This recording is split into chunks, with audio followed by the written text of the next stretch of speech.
Okay, bro. Assalamu alaikum warahmatullahi wabarakatuh. Technology. Yeah, bro. You ever seen that skit? Uh, You ever seen that Mate, skit? what skit is it? What's it from? I can't remember the show. It was some British show years ago. But they would say, "Hey, pretend there's a newscast." It'd be like, "Oh, nowadays, people are more and more scared of technology." And it would just show this guy on the street with a sign that says technology, Ah, and he'd jump in front of people and say, right. "Look scared." That is so British, I, bro. I just saw some video of like some Claude thing called Shipper. It's called Shipper. Okay. And they just make apps just by prompting stuff. And it's like we've trained on all the best apps that are out there, and you can automate an army of AI bots to just build you an app while you sleep. Like build me a car sales website, and it's just like blah, blah, blah, and I just thought, well, there goes all the side hustles, I guess. Speaking of side hustles, so I got a two-parter for today. I don't know if we'll fit it all in, but I wanted to like discuss some of my observations as an outsider in Algeria since I've been here now for a longer time. And the first, one of the kind of like the main interesting observations I've had compared to many countries people might live in or have visited in, right, that listen to this, is that Algeria is not. So, you know how America, from what I've heard at least, and what I've seen and what I've observed online, America is all about the cash. It's all about things are Yeah. expensive, but you can make a lot of money, If you just work hard, you'll make a lot of money. Money is very important. The people who are idolized in America are rich people, are the billionaires, are the tech people, are the blah, blah, blah, right? That's America. I feel like Algeria is not the opposite, but close to the opposite in terms of money is like definitely not like top priority. It's more like number four or something. Um, and I'm not saying that everyone's like well off or like, the government is giving everyone like plenty of money to live comfortably. But it's kind of like, although some people are not comfortable, they still don't make money their top priority. And I just think that's very interesting, bro. Like, I'll give like real example, yeah? So one example, Eid al-Fitr that just passed not that long ago. Um, the shops, like a lot of the shops, were just closed for like 2, 3, 4 days. Just closed. Just like now, logically, people might say, "Oh, but you're paying the rent for those days, or like you could make more money. Like why don't you just open?" Or naturally, like the capitalist philosophy would say that, okay, if everyone's closed their shops, you open yours, raise your prices a bit, and boom, like that's your chance to make a bit of extra money if you're willing to open. But what I find, and again, like living in the capital city, which most expensive city, place where people will be most interested in making money. But what I find is a lot of Algerians are just kind of like, yeah, I know, but no thanks, right? Another example is there are shops like on the street near me. There's like a row of shops, right? And out of 10 shops, 2 of them might just, I walk back and forth to the masjid, right? 2 out of the 10, they might just be open 1 day a week, 2 days a week.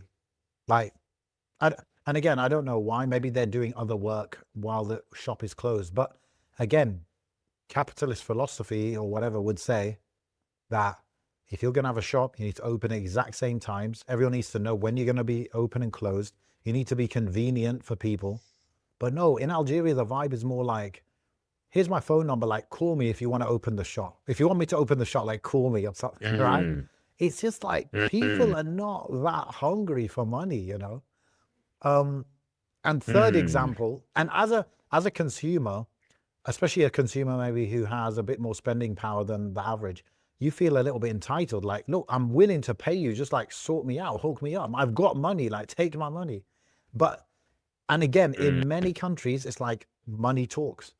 But for some people in Algeria, it's like, no, money's not really feeling the money these days. Not really feeling to make extra money today.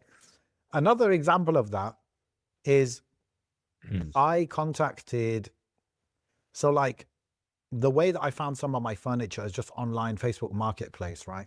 There's no like websites or like any kind of Amazon or anything like that. But there is Facebook Marketplace where people will list their products and including like brand new Oh, products, right?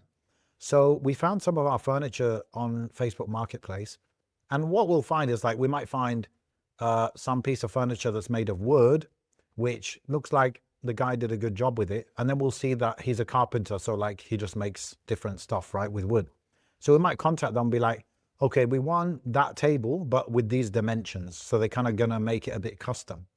And they're kind of like, yeah, yeah, okay, no problem and stuff. And it's all pay on delivery, right? There's no deposit. There's no, mhm. there's no pay up front or 50% up front, anything like that. So it's kind of just like, okay, you make your order. They say, okay, give me your phone number. They might call you, they might not. They might call you just to confirm, okay, you want this and it's going to cost this much. Yes. Yeah, and then you confirm. Then they say, okay, we're working on it. So imagine when we like months ago, we ordered a what's it called? A bunk bed. We ordered a bunk bed for the kids and they're like, yeah, yeah, we're working on it. And this guy's work was sick, right? But bro, like 3, maybe 4 months passed and they just never made it. They just never made it. And they would reply, like when Oh, you contact them, they'll be like, yeah, yeah, just mazal shwiya, mazal shwiya. Or sometimes they even say like, oh yeah, we're going to deliver it in the next few days. But it just never came, bro. It right. just never came. Again, they seem chill. It's not like they're worried about making sales or their reputation or reviews. Yeah. Likewise, and different. Then we went to a completely different guy. Okay, we got like a ready-made bed, so that didn't need making. So they delivered that like within a week or whatever. But then we wanted a table, right, for the kids. We asked someone to make a table for us with certain dimensions. Again, bro, it's been, I don't know, bro, probably 3 months. And I told my wife, yeah, because my wife was interacting with them. I'm like, message them every week, like just annoy them, innit? Like bother them, and that will get the thing moving. Yeah. But even Yeah. with that, they're just like, yeah, yeah, mazal shwiya, like we'll let you know, we'll let you know. They are not in a hurry, like to make money, you know? So Yeah. these are just like 3 examples of what I've experienced. And I think it's very interesting. I'm not complaining about this. It's just a different culture, you know, different culture. Assalamu alaikum, Mind Heist listeners. I've got a brand new YouTube channel that I've just launched and it gone off to a bang.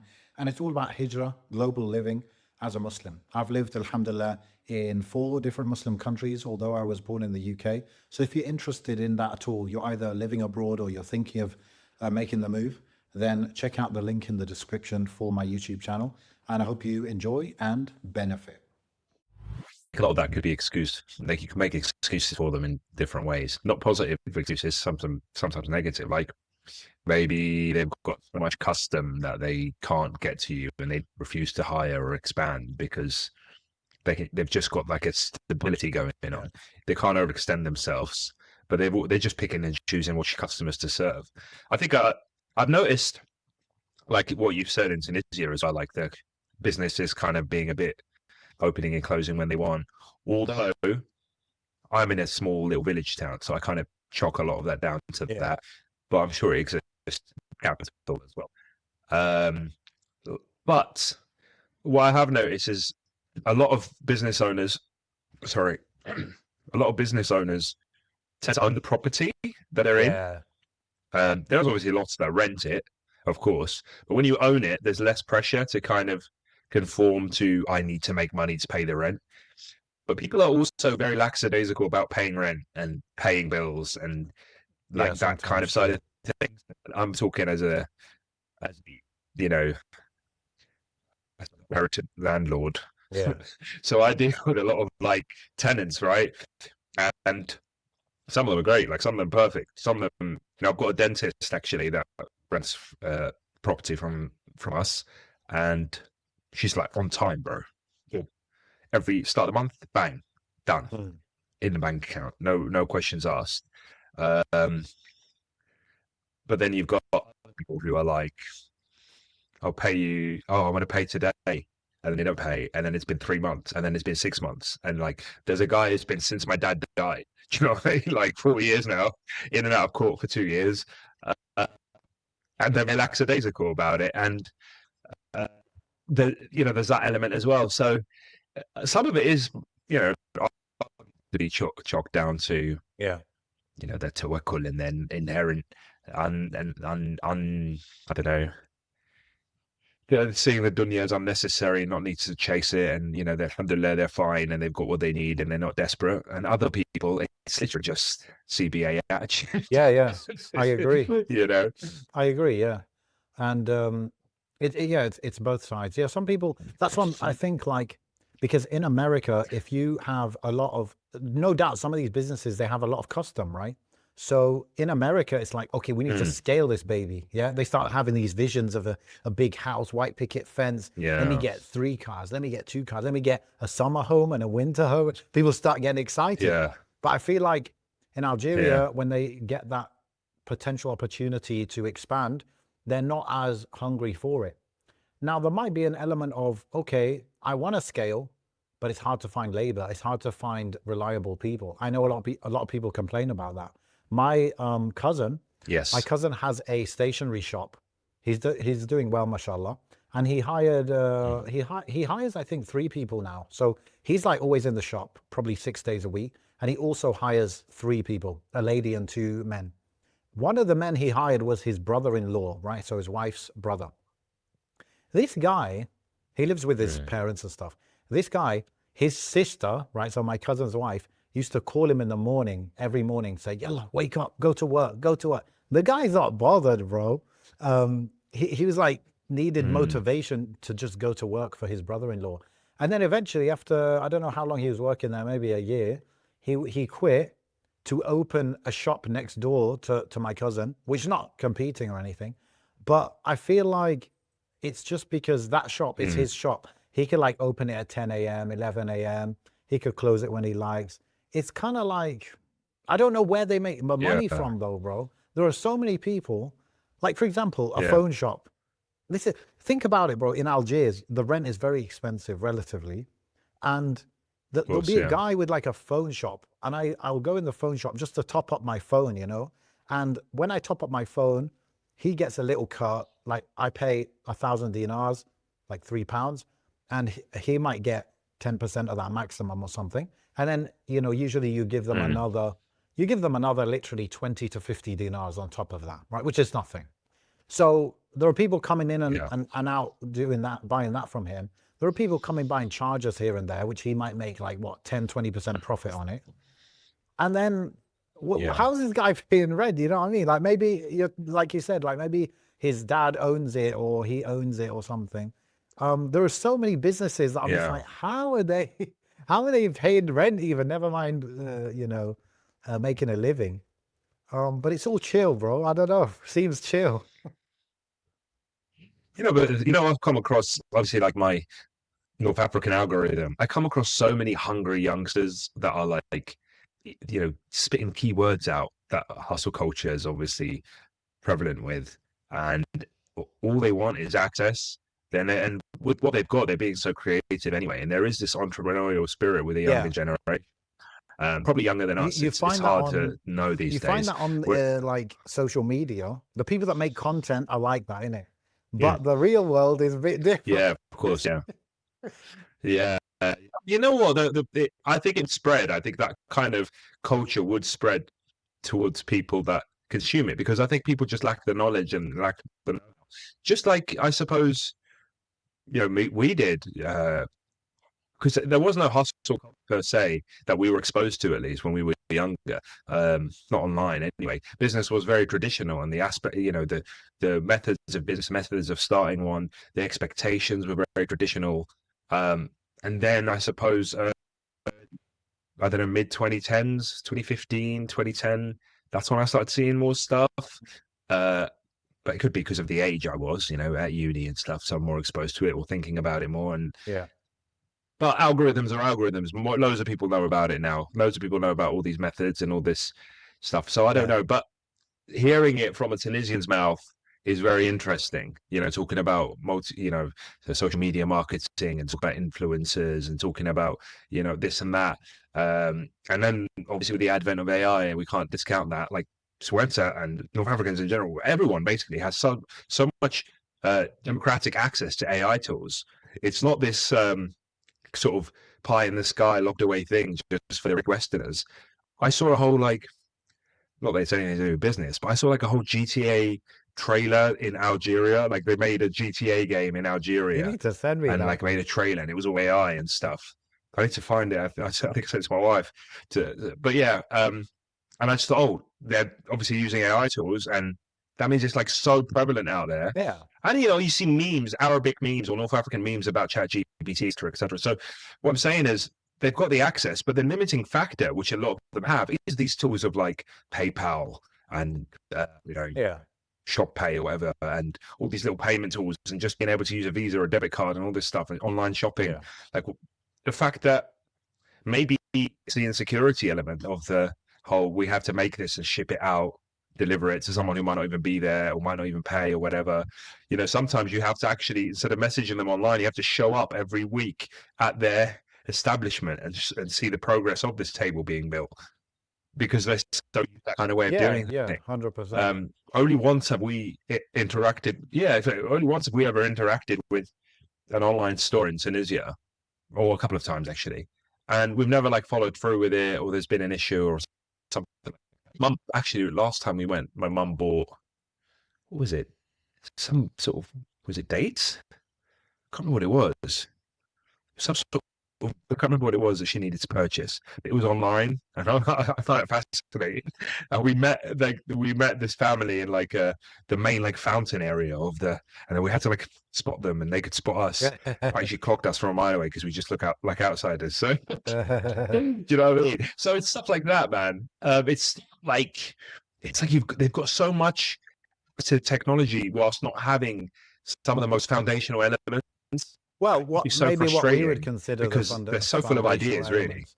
I don't know if you mean the payment gateways and stuff, but payment stuff, really. Yeah, okay, that's what you mean. Yeah, I mean, don't get me wrong. There's so much going on in terms of online commerce in Algeria and stuff. There is definitely we bought so much stuff online, bro. Yeah. Let me try and think of once a week we'll eat out, we'll get delivery, right? We'll use an app to order it. Yes, they will call you twice, once to confirm you actually want it, and the second time to confirm that the delivery guy will call you the second call, and he'll be like, yes, so I've got your order, is this the location, and stuff like that. But it will come, and you will just pay the guy, and it's a job now, well, to be a delivery guy.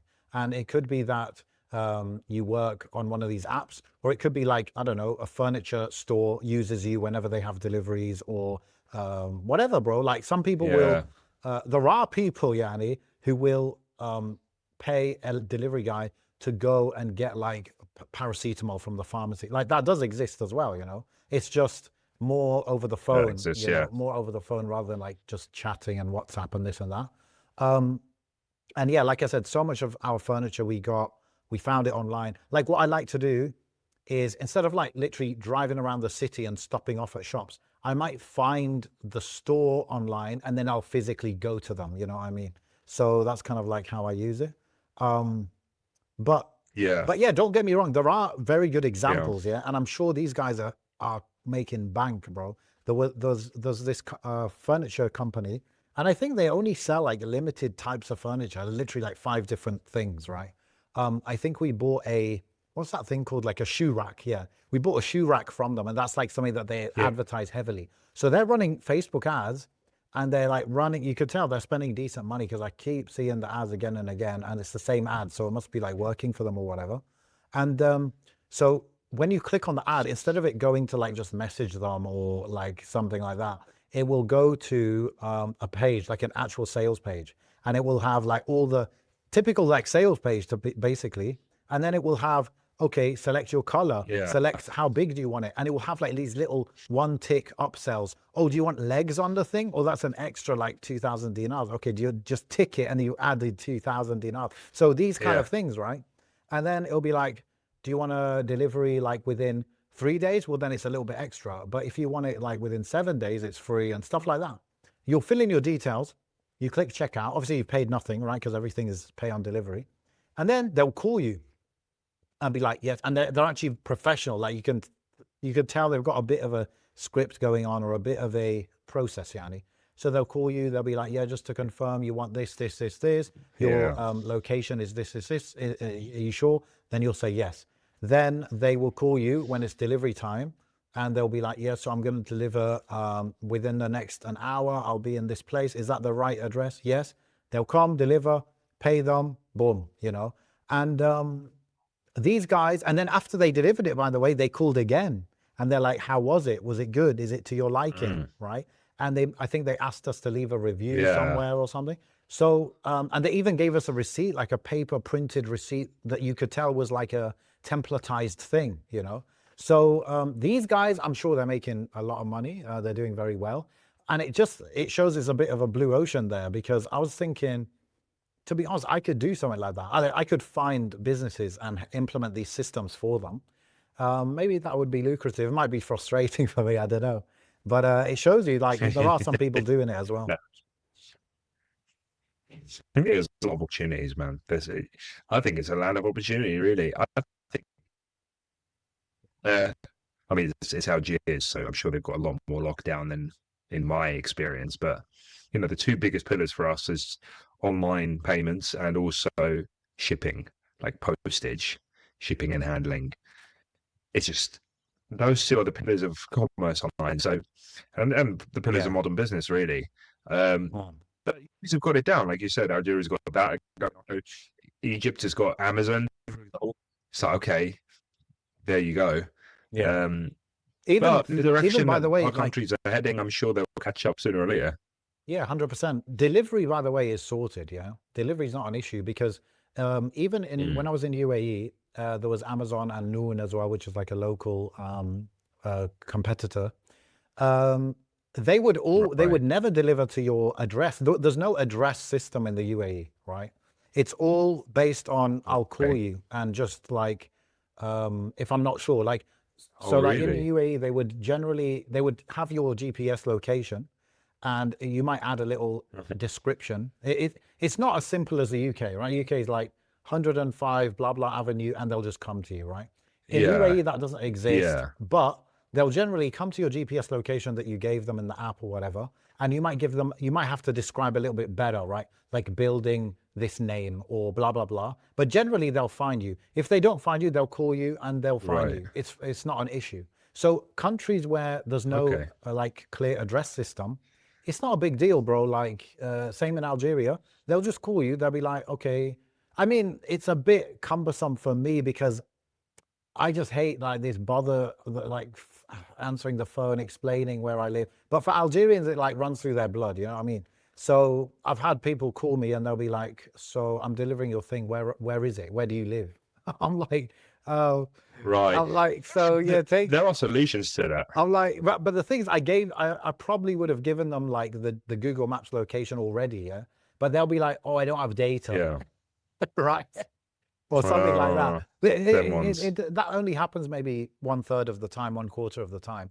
But I ended up being like, okay, so you know this masjid, right? They'll be like, yeah, I know that masjid. Just after the masjid, turn left, and then you'll go down a hill, and then turn left at that thing. So I have to like describe it, you know what I mean? But they will get to you. They'll get to you. So delivery is sorted. Payment, I don't know about payment if that's even a barrier because everyone's just paying on delivery. I suppose it is a bit annoying. Maybe a certain percentage of purchases don't actually happen because they don't answer the phone. This is it. Yeah. You know, that could be an issue. But again, Algeria is making a big push with online payments, but not using Visa, MasterCard, using their own local network. And they're actually, I think, they're obliging shops of certain size to carry card readers like sometime like within the next year or something. So they're making a big push in that direction. Right. I like that it's always like local stuff, like local network, not Visa, MasterCard, this and that. So that's kind of good.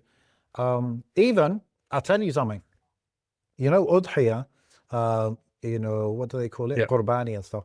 So for this year's Eid, you know, like in previous years in Algeria and in most countries, like most Muslim countries, the price of sheep go through the roof, right? People can't afford it. You know, it's really Yeah. people exploit the situation basically. So what the government did this year and last year as well, I think, is they import a load of sheep from this year. It's like from Romania and Spain. They import a load of sheep for the Eid season, and they actually sell it to you. So the government is like, we are selling it for a certain reasonable price, and they created like an online portal where you can book your sheep, right? And I saw it the other day, like it went live.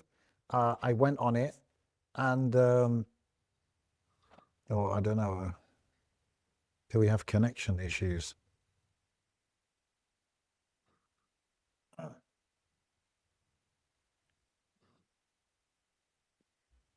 Are you hearing me? Oh, can hear you now. Okay, sorry. So yeah, the online portal for ordering your sheep went live. It was very slick, bro. The interface was good. The booking system was good. And yeah, you just put like your ID number, you put which province you're in, which locality you're in, and you book a sheep. And they had the option like to pay online. Yeah. If you pay online fully, you get a bit of a discount. If you pay Yeah. through debit card but in person, it's another discount, certain price. And if you just pay like on delivery in person cash, then it's the full price. And it's about 150 pounds ish for a sheep, so that's reasonable. Mm. And yeah, I honestly, this just shows what the situation's like.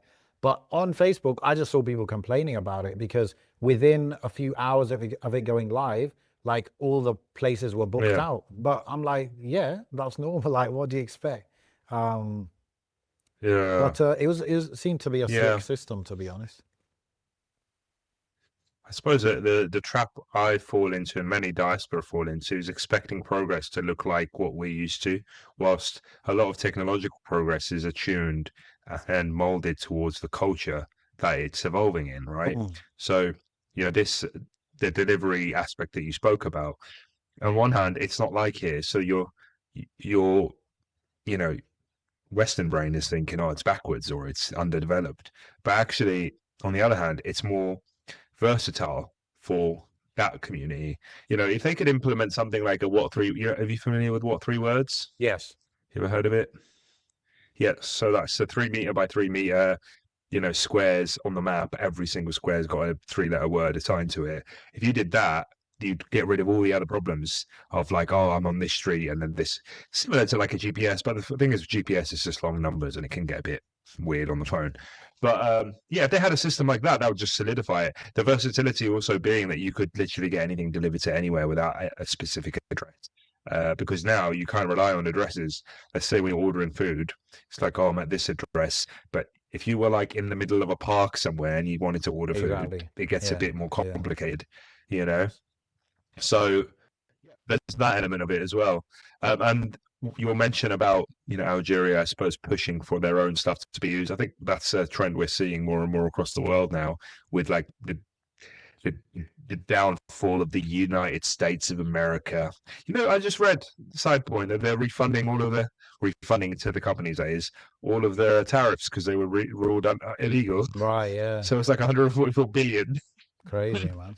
So anyway, it's just a joke. But yeah, I think basically being a bit more empowered and have a bit more wiggle room to kind of get out from under the feet of the systems at play, or the systems that are working more in favor with these countries than they are with the status quo that we're used to. Not to say the systems have disappeared and the hedge funds and all these investment firms and all, the people with the money have disappeared. They're kind of just shifting their investment strategies maybe towards opportunities in North Africa and in the Middle East, and giving these countries an opportunity to kind of grow and Yeah. make moves for themselves, right? Well, It's funny And thing with it's Algeria a, is like, Algeria is not.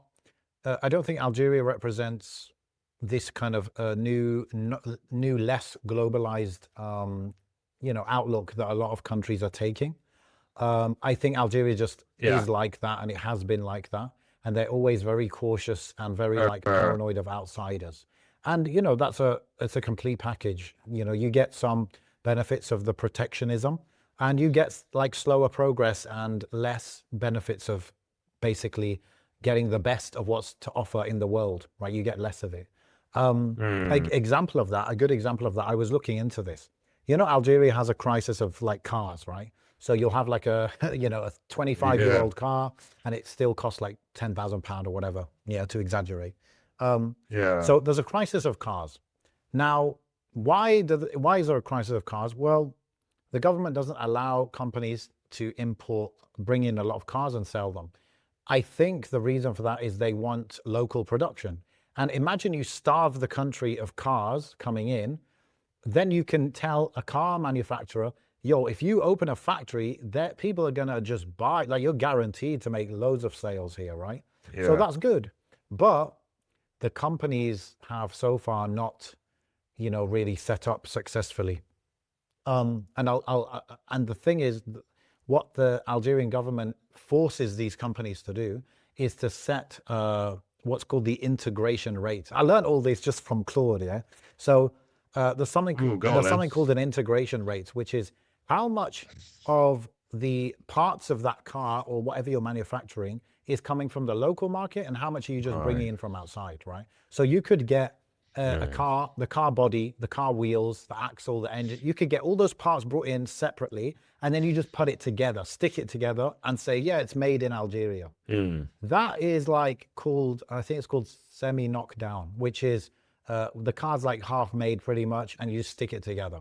That is what Algeria doesn't want. Like, it's not really allowed. If your plan is to build a factory and do that here, it won't allow you, right? What they say is within like 2 years, you have to be 10% integration rate. So 10% of the parts coming from the local providers, mm, suppliers. And then like year 5, you have to be at 30%. And then they set these milestones for the manufacturers.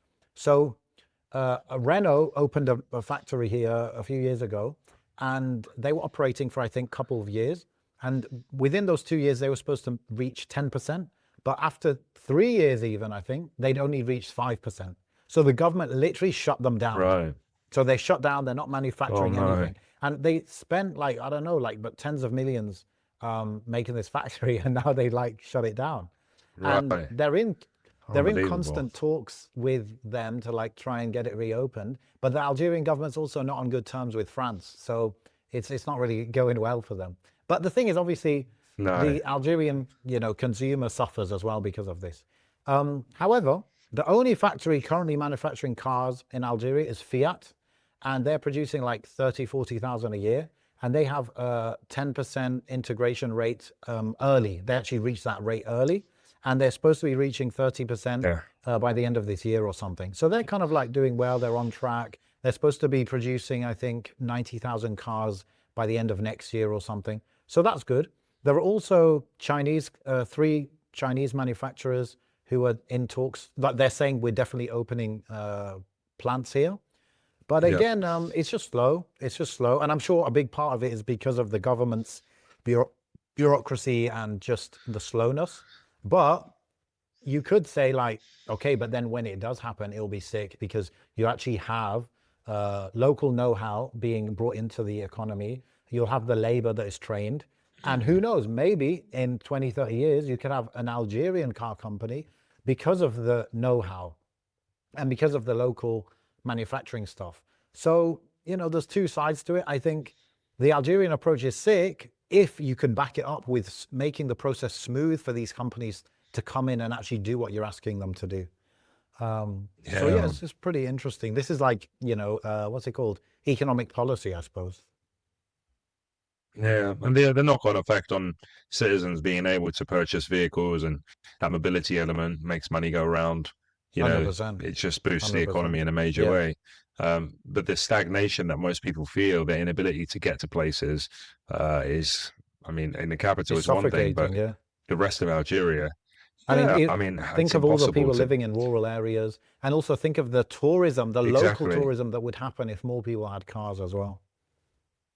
Absolutely, absolutely. I mean, having a car is like having a house to a lot of people. Honestly, yeah, it's just crazy. It's crazy, and we suffer with that in Tunisia quite a lot, and make people fight over a taxi space. It's Yeah, borderline yeah, barbaric yeah, sometimes because you can't blame them. People have been waiting for hours, literally 2, 3 hours waiting for the taxi to get home, and as soon as like a crowd leaves, another crowd just comes up, and you've been waiting there for ages, and then it's not like there's a queue, yeah, you know.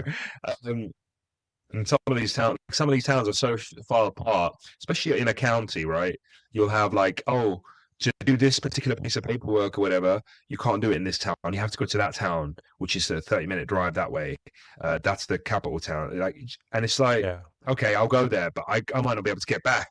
yeah. That's you mad. know, and it is chaos, especially, and then like you said last episode, almost I think it was about the bigger family. The bigger your family gets, the more immobile you are, Yeah, really. yeah.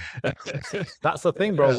With Everything. if you're a taxi driver or a bus, you want to have a bus like as a job or business or whatever. You need to buy these bigger, more Yeah. expensive cars, I went to the Well, yeah. taxi stand or whatever, like the one that takes you to other cities in Algeria the other day, and Yeah. I was looking at all of these taxis that are like they're all 7 or 8 seaters, right? There is not one of them, Yeah. bro, that was newer than like 15 years old. And I was going it's to probably say, yeah. because of Yeah. the price of these kind of cars and not many are brought in and stuff like that. But they're all very old. And it's like, you just look at that car and you're like, that car is 30 years old. How is it still standing? You, But it's still standing yeah. because You feel like the wheels are, the guy has a you feel choice. like the wheels are going to fall Yeah. off, don't When you? it breaks, the guy will be literally like, okay, Yeah. it's broken. Do I scrap this car, which is still probably worth like £5,000, and not have a job? Or do I just literally like, if it takes it to, I have to put a new engine, I'll just put a new engine because it's way cheaper than buying a new Yeah. car. Yeah. And you'll get in these taxis. I remember like doing these kind of trips back in the day in Algeria between cities and stuff. And it will be summer and it'll be like 30, 35 degrees and the AC just isn't on. It just doesn't work. And the windows are open, but it does Of not course. help too much. Yeah, bro. It's, yeah. Yeah. And then the way they drive as well. And safety standards are just, I mean, I wonder if some of this is, I mean, I know a lot of it is like the rise of feminism and females in the workplace and whatever you want to call it. But like, I wonder if this is like the inhibiting factor on why like fertility rates dropped and why people have less kids in North Africa as we go forward. Historically, our communities and culture were very, they would promote bigger families and lots of kids and stuff. Yeah. And now, like, at least in Tunisia, I see like 1, 2, with like it's specifically say that's it, like we're done. Yeah. Everybody I know, they're like 2 kids and they're done. And some of it, yeah, they don't have a car. Some of it, the transport element. Some of it, I don't know. Obviously, the work element, but there's that. Yeah. So, yeah, I wonder how much it would change with that kind of element. And I'm sure it would. More access to vehicles and stuff. It's crazy. Like, obviously, probably with the whole importing problem. It has to be less than 5 years or less than 3 years in some areas. It's just not going to happen. And you've got a lot of people abroad that think that they can just, they think that the power of the euro or the pound or the dollar they're going to bring it over. I'll get any car I want with this kind of money. I'll take $5,000 from England and I'll take it to Tunisia and I'll buy anything I want. No, sir. No, sir. You are joking, mate. No, sir. You ain't buying nothing but a Clio. Yeah. But that's why the amount of Chinese cars flooding Algeria now is insane. Like I mentioned this on previous episodes, but it's just non-stop, bro. Really, It's just a waterfall of cars because I could buy, you could get literally, bro, yeah. No, this is real facts. You can buy a brand new car from China for 8,000 euros, not pounds. For 8,000 euros. Right. Yeah. Now this is a basic small car, Nice. but Let's do it. But most people are dreaming of that, Right. It's a brand new car. It probably has decent features, like some little tech features, like maybe cruise control or something. And Yeah. it would arrive. You've paid 8,000 euros. Then you pay about, let's say, 2,000 euros for the customs, and you got a brand new car. So what are we talking about? We're talking about like 10,000 euros or pounds or whatever, 10,000, yeah? If you buy that locally in Yeah. Algeria, you're getting like, I don't know exactly, but you're probably getting like a 10-year-old car, you know, or like a 7-year-old Mhm. car. So it's like, let me just bring that Chinese Yeah, one. it's just And then you've got people saying, oh, Chinese is bad quality. Chinese, you're not going to find the spare parts. I'm like, from the nah. looks of it, these people do not care. They just want a car. They're like, I'll deal with that later. I just need a car, man. Yeah, You know? yeah, absolutely. Because it'll still be worth something even if it breaks down. Yeah, Yeah, it'll because be of the worth something market. to someone. Because of the market. My Yeah. father-in-law bought a car from China. He brought it in. It recently arrived, and he was like, "Yeah, I'll sell it. I'll drive it a bit and stuff, and then I'll sell it."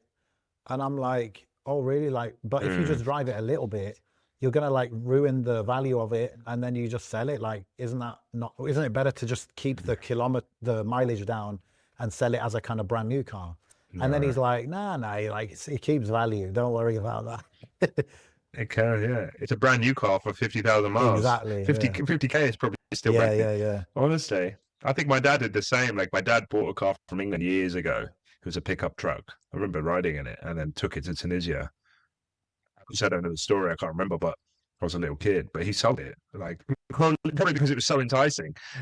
The price he would have got for Yeah. it in Tunisia is probably way more than he would have got for it selling it in the UK, right? Yeah. So, and that's a right-hand drive, you know. So No. imagine that. It was so. Right. I think the guy might have changed it. I think you can change it to the other side. So to the extent that people are so desperate, they would rather buy a car outside Yeah. and change Yeah. it and spend all that money doing that. Yeah. Yeah. Anyway, Another cars. another like interesting observation I had, like regarding this whole capitalist thing, is the UK, bro, is very like, any kind of capitalist developed quote unquote economies, it is very efficient at extracting money from your bank account to businesses' bank accounts, right? It's very good at doing that. Don't worry about it. What I mean by that is, think about an average outing with your family, yeah? You'll go to the park, you'll go to the beach, you'll go to whatever, I don't know, theme park, whatever it is. Ding. Bro, you're coming home, easily you're coming home £30 lighter, if not Skin. more. Yeah? If not more. I wish. Yeah. 30 quid. Okay, tell me. Bro. I'm saying minimum, but Bro, go on. on my own. Bro, literally, me going out with everyone, 100, 150 minimum, bro. I look at my account, I'm like, damn. Okay, now Yeah. contrast that Yeah. with I went it was like when during Eid I went to like where my family's from. So it's like a smaller town and there's like tons of beaches there. There's probably like Yeah, 6 yeah. beaches to choose from. All of them like quiet, all of them family kind of beaches, and all of them non-commercialized completely. What did we do? You know what you do when you Yeah. go to the beach in the UK, you're going on an outing. You'll go, okay, firstly you got Yeah. petrol, obviously petrol expensive. Secondly, on the way Oh. there, you'll be like, oh yeah, we need to stop for petrol. Oh, let me get a coffee, let me get a cappuccino, a latte, this and that. Yeah. That's easily like £20, £30 gone, depending how many people and all that, yeah? Bro. And then when you're walking through the Tell me thing to about get your coffee, you're like, oh, that's, I don't know, Krispy Kreme. Let me grab a little Krispy Kreme. Whatever it is, yeah? Then you buy a bottle of water. For some Yeah. reason, the water's like £3, yeah? Then This you is spend it. £20 on petrol, £20, £30 on little snacks and coffees, and now you get to the beach or wherever you're going, and now you're going to pay like, I don't know, £5, £10, whatever it is for parking and stuff like that. Now, in Algeria, what we Yeah. did was and this is the thing, it's partly because there's nowhere to buy stuff from conveniently anyway, yeah? And it's Yeah. partly, it's just part of the culture that if you're going to go to like the beach, you're just going to pack your own stuff from home. You're going to bring your own tea, your own little coffee pot, your own whatever, sandwiches, snacks, cakes, biscuit, whatever you want. So we pack Yeah. that stuff ourselves. We put it in the car. We drive to the beach. We didn't fill up petrol, but if we did, a full tank is like £6, which even for an Algerian, it's cheap. We get to the beach. There's no parking that you pay for. There's nothing to spend money on in the beach, right? There's no, I don't know, donkey rides or whatever people do. There's nothing. It's just a beach, right? It's just a beach, and you just Yeah. park. And we're there playing around. The kids playing around. We had our coffee, our snacks, whatever, and we went home. And bro, we spent zero. We literally spent zero. And I'm like, Compare that to the UK. The UK is very efficient at enticing you to spend money. And in both cases, like what I described that we did in the UK, in Algeria, you can do that in the UK, except for the petrol part maybe. But you just don't do it because it's just not the culture. It's just not like, I don't know, bro. They're very good at just enticing you to spend. I mean, they're not very good at giving you the money back, though. You know, it takes 5 to 7 working days for a refund. I've literally just bought it now. I've literally just paid you the money, right? Give my money back. No. We take it from you straight away. Cashless society, But bro. if you need it back, you're gonna wait. Actually, you made me think. I need to double check. Actually, there's some payments I was checking on, and you actually just jogged my memory. Yeah, I mean, what can he say? What can he say? Well, I saw an article a couple of days ago. Manchester, a man discovered that it was cheaper to get a parking fine and pay it, within that 14 days period than to pay for the car park in the centre, like the shopping centre, wherever it was. I'm not familiar with Manchester, but they did the maths. It was like £10 cheaper to just sit park wherever and get that park fine, because it would have cost him, I think, £45 instead of the 35 ticket A day, yeah. So system, yeah, I think for the day, because I think if you park all day, you're probably paying 45 quid. That makes sense, Bro, but in certain car that parks at adds least. up, bro. That's a ton of money. Or at least maybe it was, I don't know, maybe I don't know how the parking fines work. I don't know what the sort of the period is, how many parking fines you can get. Maybe it is 24 hours. Maybe the 24 hour was 45 and he did 35. Anyway, little things like that, I always say it. I'm like, oh, they'd charge us for air if they could, and they probably will one day. It's Yeah. insane, bro. Yeah. It's absolutely Yeah. insane. Even You can't. my Yeah, brother's like in you the said. UK now, and so like, obviously, when you live in Algeria, you always want a few little things that you can't find here. Or honestly, a lot of the time, it's not that I can't get it here; it's that it's inconvenient to get it here. So sometimes it's more convenient to get it from England than here. But anyway, when I'm Yeah. looking on Amazon, right, to buy something, whatever, in the UK, I realized, this a few years ago, there is nothing cheap anymore. You know how, I can't talk about the UK because I haven't lived there much, but in the UAE, there was always like, for example, in the UAE, a can of Coke used to be 1 dirham, which is about 20p. It used to be 1 dirham. And, as a kid, you could go in the shop, you get a little 1 dirham, these cheapy croissant things, or a little muffin, or 1 dirham literally, which is 20p. Get a drink for 20p. You got 40p little snack for you, right? In the UK, bro, there is nothing cheap anymore.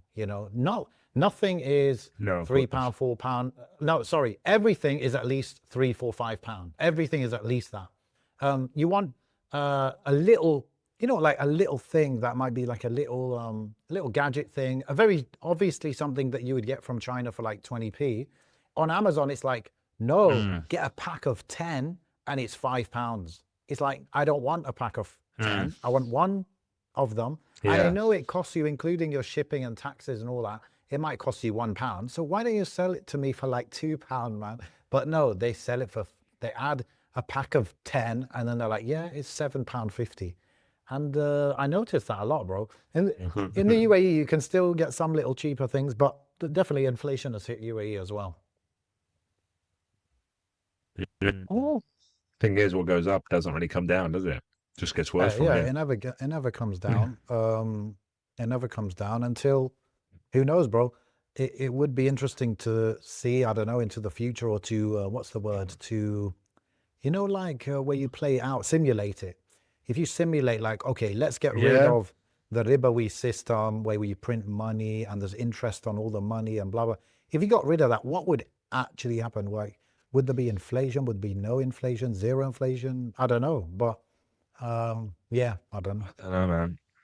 I don't know what it would take to change, like to turn a country like the UK around into a more prosperous and more whatever nation like it used to be. I mean, it built itself really upon the backs of the I was going to say third world, but that's their language. Do you know what I mean? And that's the language they use. They ruled the world, so to speak. Yeah, What do they produce on their own? Like, you know what I mean? They haven't got that much. Everything is imported. yeah, it's a little island in the middle of nowhere, really. Yeah. I Um, mean, so yeah, it's interesting. if everyone was like a little bit happier with a little bit less, right? And I'm not talking about like very low standards, but just a bit less, right? Less luxury. But the thing is, a lot of what people consider normal now is actually kind of luxury, right? But anyway, if people were happy with a little bit less and the government actually was working for the people rather than for corporations, I think there would be hope, to be honest. You know, you might end up nationalizing stuff and all that. But it seems that Well, it's not just that. since maybe, I don't know the details, but maybe, you know, Margaret Thatcher and all that, the 80s, the 70s, 80s, since then, it seems to be that the government pretty much serves corporations first. And For that's it. for a long time, the discourse was like, "Oh, no one can buy a house," right? That was the thing for a long Yeah. time. Now it's like no one can rent a house. Like no one can rent. Yes. Rent is such a huge, it's just the most decimating thing for anyone's bank account in this day and Yeah. age. Actually, the I've UK got has a friend of the mine. highest number of people paying over 40% of their income on rent in Europe. So in the UK, 20 something Yeah, percent of people pay 40+% of their income on rent, which is the highest amount in Europe. yeah, It used to be 19% before Corona, yeah. I think. Now it's like 24% or something. It's insane, bro. It's insane. You know, I mean, I suppose we're in Brighton, which mirrors London to some extent, but people can't afford to live in the city anymore. I showed you that thing the other day about all the schools closing down in my Yeah, area, or a lot of that. I thought all of that was solely due to obviously the lot of kids. uh is it for yeah, people not wanting to have kids. That's what part of the factor. But it's also people can't afford to live in the city where I'm at.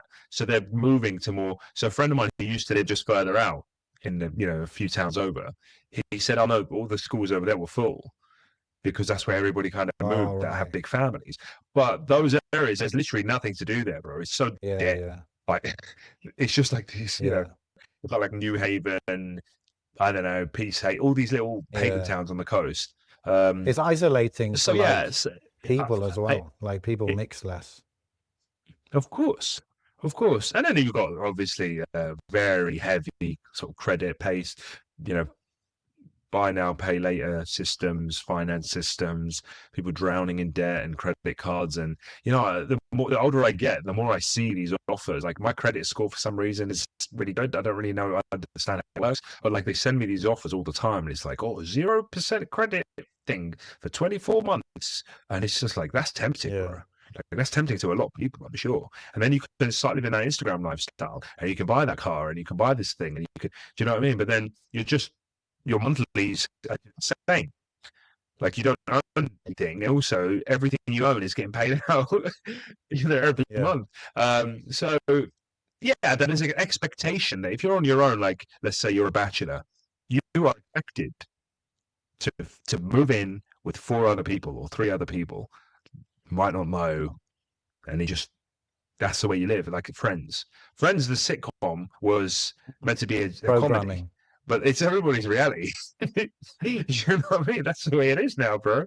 I've never had to live like that, alhamdulillah, but a lot of people I speak to are really going through it, and then it makes me think like that's why I'm a little bit more empathetic with people that are trying to, for example, my sister was getting married or whatever. I've still got a sister that's inshallah needs to get married one day, if the right person comes along. But I'm very empathetic towards any bachelors that come along and want to, shoot their shot, so to speak, and the situation that they might be in, because it's hard out here, bro. It's hard out here to have the expectations that some people think and that some people expect of a man to have. Like, oh, if you're going to come and ask in our family, you need a house, and you obviously this is me speaking my own opinion now. My family and my sisters make their own mind up about who they marry, right? But in my perspective, like I've got four sons, bro. One day I'm gonna have expectations of what they're gonna say and how they're gonna be when they want to get married, right? I went to my dad and I was still at uni, bro. I mean, I don't know how he what was going through his mind when I approached him with that. Yeah. But some people put a lot of pressure on themselves, and they're also put under a lot of pressure. Mahar and rent and own place and have a car and have a good job and blah blah blah. And that's nowhere near the majority of the population. Oh yeah, as well as having all of that, also look really handsome and sharp and fit and healthy. And I don't know, man. It's a lot The easier to perfect be person. fit and healthy than those other things, to be honest. Oh yeah, The, they've got like the problem you've got is that, calisthenics stuff in the gym. yeah, the problem you've got is Mm, you've got this time money dichotomy or whatever, right? Where it's like, okay, like I was just thinking, you can save money by doing stuff like making your own XYZ at home and bringing stuff from home and blah, blah, right? But then I know people would say, okay, that's if I've got time to do that at home. And a lot of people don't have yeah, time because they're working so much, right? So it's yeah, very yeah. difficult. But then when I started thinking about this recently, right? Because obviously I got the Hijra YouTube channel, and I was just thinking, like, is there a way that I could maybe help people further than just the videos or whatever? And I'm thinking, you know what? If someone wasn't too picky, all they need to find is a remote job paying them like literally £1,000, £1,500, and they could live in a lot of different Muslim countries for that money. Now, would Yeah. they have, it would, in some ways, it would be a lifestyle downgrade, but in many ways, it would be a lifestyle upgrade, bro. You would actually have probably more time. You would have less stress. You would have, I don't know, maybe more barakah, more this and that. You would have that time to make your own this and that. And save money that way. You would, like I just described, you'd go to the beach with your whole family and you'd spend zero money because you might be living in a country that's less efficient at extracting it from your bank account, right? So I feel Yeah. like there are these different opportunities. And no doubt, bro, like more and more people are going to be thinking about, okay, I can't live here anymore. Like literally, it might get so difficult in the UK. It's like my cost of living is 5K and I earn 4K. It's like, okay, how long can I live on credit on that? It will maybe force more and more Yeah. people to look elsewhere. Now, I know a lot of non-Muslims look to the US and different places, Australia maybe, but for Muslims, they automatically will start looking to the Gulf, but there's more than just the Gulf, you know what I mean? And the Gulf has its own cost of living there and stuff. So anyway, it's interesting. I started making my own yogurt, bro. I'm not gonna lie. I started making yogurt. I'm living the slow life, Okay. the Nice little non-capitalist life. I was going to say, I'm making my yogurt. I'm churning butter in the garden. Is that how you make yogurt, by the way? Go on. You just warm up milk a little bit. Educate Warm me. up milk. Throw in a little bit of yogurt, like pre-made yogurt, or even a yogurt you found in the shop. And then you just leave it Yeah. out for like 6 hours and make sure it stays warm. And then you've got yogurt. Literally, that's it. So it's not that time consuming. That's the thumbnail, bro. That's the thumbnail. How to make yogurt. Making yogurt. Oh, the clicks we'll get. Make yogurt. Oh my God. Okay. There's your slow time cash on delivery business right there.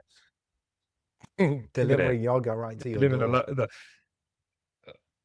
Oh, man, I'm going to try and go to Tunisia this summer with everybody, inshallah. Trying to take all my kids. It's been a while. Yeah, I'd like to live the slow life again. However, talking of prices and stuff, doing the whole summer holiday thing, Okay. all right? That means the prices for flights are insane. Oh, yes. Yes. I tried to do the May half term, not realizing that it's also, I think, Eid in May.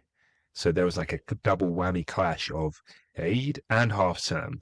And it was like, how much was it? I think it was close to £5,000 for all of us to go, something like that, £5,000-6,000. Yeah. I'll tell you something, bro. Actually, It I was was like meaning to tell you £700 this. ticket. I was meaning to tell you this. My neighbor, his wife is Tunisian. Okay. His wife's family, I don't know, family members, they drove from Tunisia to Algiers. They stayed with their, Oh, yeah. They stayed with their whatever in-laws, whatever, and they flew to Turkey from here because it was Ooh. like Yeah. it was cheaper than even half the price. It was like a third of the price. So it's cheaper for them to drive all Right. the way. It's probably like I don't know, maybe 10-hour drive or something.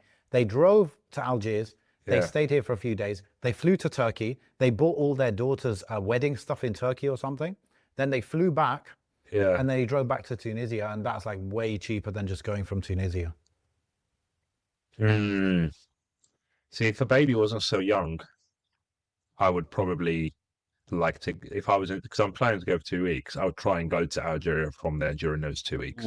I think that would be cool, even on the train. Yeah. But because the baby's too young, Yeah, baby's not the one sure. for Plus the trains cars, and coaches and stuff, in it. the cars available to rent for us are all like 5 seat. Like I didn't. There's only one guy that rents When cars. you Like talk one about business, renting and official seven-seaters, business. خلاص انسى الموضوع. That's game over. So yeah, the only option I thought I had was like renting 2 cars, and my mom drives one of them. But Did you do the maths yeah, it's on just driving it's not here? really practical. I do the maths, like what and how much it'll cost me. Not really. I mean, alhamdulillah, bro, I'll be honest with you, because we've got, an income in Tunisia, it's also a bit, we haven't done like the official split, like everybody gets their share kind of thing, which, because it's very complicated. There's a lot of untold stuff that I haven't really gone into on the podcast about just the complexities of that situation over there. But because of that, no one really knows what we've got. So it's a bit hard. So count stuff like that when I'm there. Yeah, okay. I think it's generally like 100 dinar a day, maybe, which is going to be about Wait, what's 100 dinar a day? £25. That's about £25 a day, something like that. What is 100? What is that? Oh, sorry, renting a car. Renting a car. No, but I'm saying, bro, if you're saying it's 5K for you to go fly and come back, the flight. then driving would definitely be cheaper. Oh, sorry. Yeah. Okay. So driving, I misunderstood what you meant. Driving to Tunisia. Okay. Yes. But driving, this was for the May half term, which is only a week. Yeah. Right. So there's no point like spending 2 or whatever days driving and then 2 driving back. But you do raise a good point about the summertime. Yeah. I hadn't actually thought about that. However, yes, I've got a 7-seater, but my mum would usually fly ahead. My mum's got this thing where if I'm coming with my kids, she needs to go ahead and prep. Yeah. She flies first, right? Yeah. You know what? I didn't even think of that. I hadn't actually crossed my mind. So what I was trying to do this time round was purchase the flights with my Tunisian money. That's over there, like my bank account over there, because obviously it accumulates throughout the year and I'm not really spending anything. So it's kind of like savings I don't really have to think about. And it's only recently, going back to what we were saying at the beginning about online banking and online purchasing, it's only recently that this kind of thing is unlocked, because the what was the word?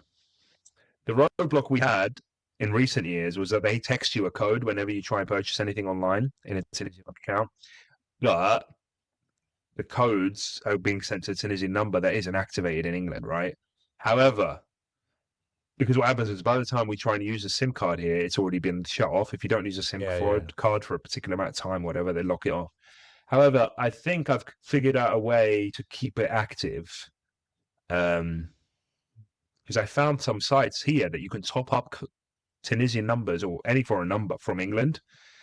I found that out recently. There's little things like this, like little hacks that you can do. You can spend like that for years to keep my like UK number. I didn't know that. Yeah, well, there you go. So you can keep a Tunisian one active. I need to go over there because all my bank accounts are all a bit dodgy. But my like my mother's bank accounts and stuff are all kind of, mobile and active and stuff. So yeah, she's done it and she's succeeded doing so from over there. So we just thought, oh, if you go first, you could do it. If you keep the number active, we could do it from here. And that's like an avenue to, so whether I can do that with boat tickets, I don't know. Obviously, I could buy boat tickets from the UK with UK money, but why work harder when you can work smarter, bro? Do you know what I mean?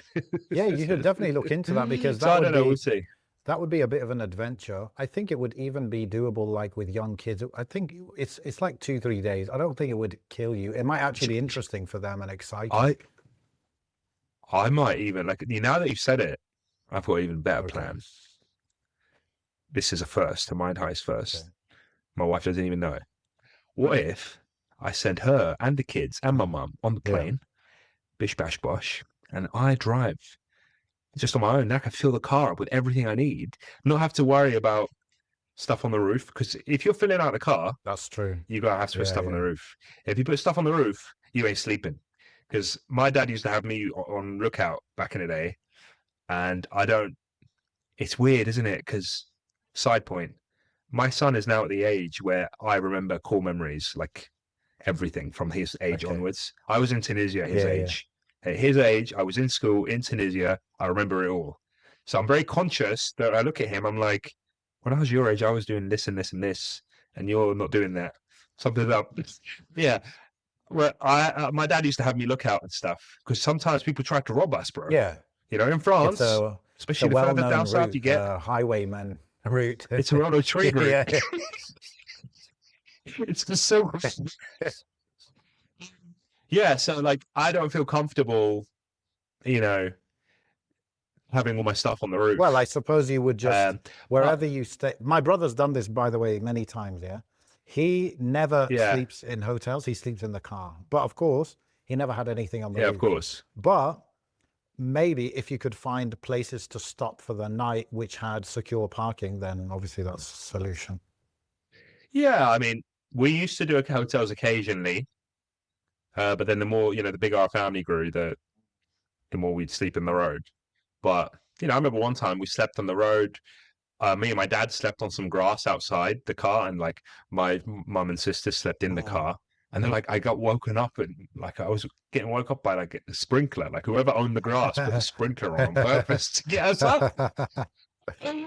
Stuff like that. Or like one time the roof rack, just as we got into Marseille and we're going down the hill to go towards the port, the whole roof rack with all of the suitcase and stuff on it just jolts, it slips off the car. And I remember like, bro, I'm like, I don't know, 13 or whatever, or 14, and I'm grabbing it as if I'm holding it, like, oh, dad, don't worry, I've got it.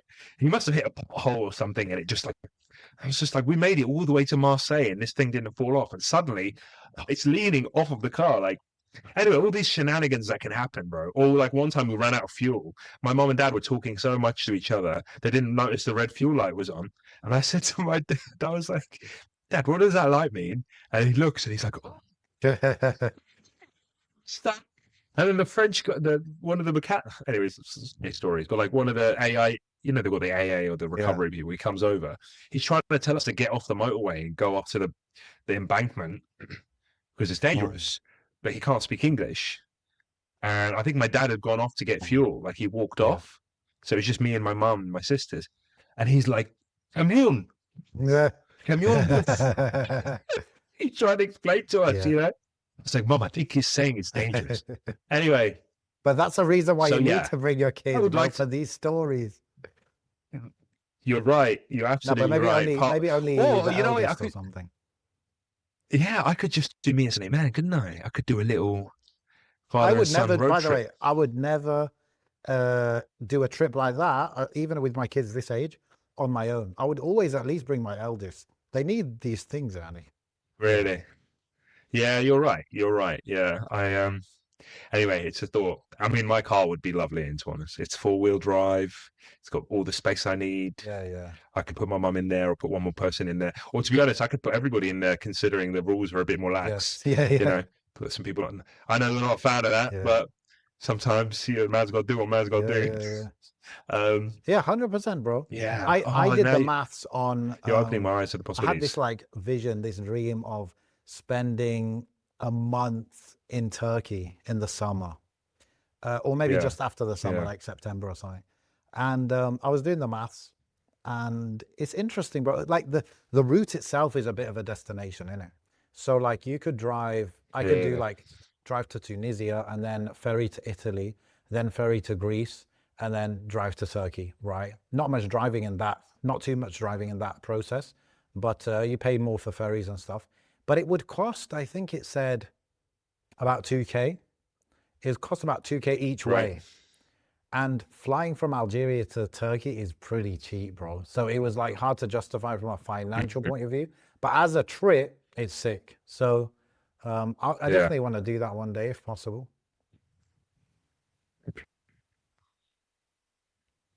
That's interesting. Why did we spend so long? I'm just putting in the map time. Back then we had paper maps and we didn't have the tech.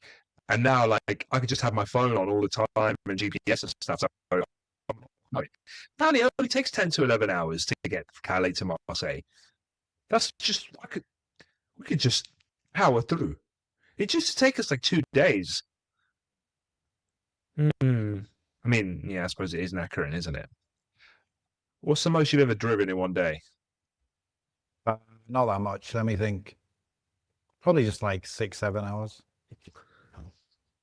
Yeah, I think I've done about 6 hours maybe. So it's not too bad. 6 hours, half an hour nap. Yeah. Keep going. Yeah. If you're Depends well what time rested. that first ferry that's all is, right. doesn't it? But I think Yeah, the I'm not very hardcore. good. So actually, I asked somebody recently who'd done these kind of long drives. He said he likes to drive 5, 6 hours. He's like, if I need to hurry up, like to avoid spending an extra night or something, I'll do like 7, 8 hours. But I realized 5, 6 hours is chill, is fine. I did when I go to where my family's from in Algeria, that's like 6 hours, straight. 6 hours, and it's not that bad to be honest. And then I drove one time, Yeah. I drove from the Midlands to Cornwall in the UK once. So that was, I think, like 6 hours or something. So I've done these kind of things. I'm actually someone who's not good with driving. I start falling asleep quite easily. Like if I stop over at family on the way and they give me some Right. couscous, I'm gone. I'm gone. The couscous kills me. My family near Marseille. Provence is a place we used to stop at. And then I've got family that live in Martinique, which is like they might as well be in Marseille. It's close to Marseille. Yeah. So as far as anywhere else, Lyon, I think we used to. Yeah, see, I'm remembering it all. Dad would be like, follow the signs to Lyon. Help me look for the signs to Lyon. So you get all the way to Lyon. Then when you get to Lyon, you start looking for Marseille signs. Allah yarham. Obviously, you go Paris first. And then, I'm like, bro, see, this is the cool memories I had, man. And these were like, really, like you said, like, it's like, he wasn't talking to me about school. He wasn't talking to me about Tunisia. This was like a project we had together. Yeah. We're on a mission. We're going. Oh, it was amazing. It was really amazing. Yeah. Although the route here that sat now taking us is a completely different route we used to take. So fair enough. Maybe we. That's what I used to take so long. Well, when you had paper maps, it was kind this of is like avoiding Paris it was completely. much more DIY, wasn't it? Where you have to kind of pick your route. Yeah. Yeah. Oh, alhamdulillah, man. Okay, I'm tempted. Next episode, I don't know. I'll probably get into it. I think it's more the price thing. Yeah. But we'll see. Yeah. It would be an amazing adventure. If not this year, then maybe I'll plan ahead for it like properly because it has to be done. Yeah. And talk to our existence as North Africans. Inshallah. My wife did it with her family growing up. Do you know what I mean? So it's got to be. Yeah. My version of that growing up was flying on Air Algeria from Dubai to Algiers, and there's no TV, there's like rubbish food, and just being exhausted. I don't know why I was exhausted, but I was always exhausted. And I was like trying to sleep on the table that the little table that you eat on, and just like trying to pass the time. This is my memory. Yeah. Then I would land in Algiers, and then we always would have a connecting flight because obviously we're not from Algiers. I would always, that I think is what would kill me, because we would always somehow be waiting like hours and hours in the domestic airport. Like we'd have to get a little bus or walk without all our luggage to the domestic airport, and then we would be waiting there for like, I don't know, hours. I always remember it being hours and hours. And then we fly to the actual destination. That's my memories. It wasn't that bad, to be honest, but it was not as smooth as these days, or what I've got used to, I suppose. I mean, from where I am in Tunisia, it takes 8 hours to get to you. which isn't isn't as bad. Yeah, that's not bad. Yeah, that's another road trip. Yeah, bro. That is another trip. But then, how long does it take to get to? I mean, Morocco, the border's closed, isn't it? How dare they? Yeah, you have to go through Spain. Look, you have to go back into Europe. Yeah, It's so frustrating. it is. Wallah. Why are we like this? Yeah. It actually looks so depressing on the map. Look at this, man. I need to show the people. Look at what they've done to the Ummah. Look at this. What is that? Yeah, Why is it flipped? I don't know why it's flipped. But yeah, like we can see it. Yeah, it's just, why am I going up there? Yeah. Why am I in Gibraltar? 100%. Oh, unbelievable. Unbelievable. May Allah unite us, man. What's the mess we made for us? I mean, all right, bro. Let's call it an episode. We trust the Spanish prophs, bro, more than we trust each other. What's that about? What can I say? No comment. Be arrested by the authorities, man. 1, 2, 3, Viva Algeria. There you go. You're back on good books now. You're back in good terms.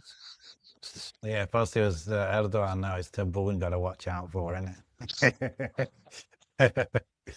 Unbelievable. Lay out in there.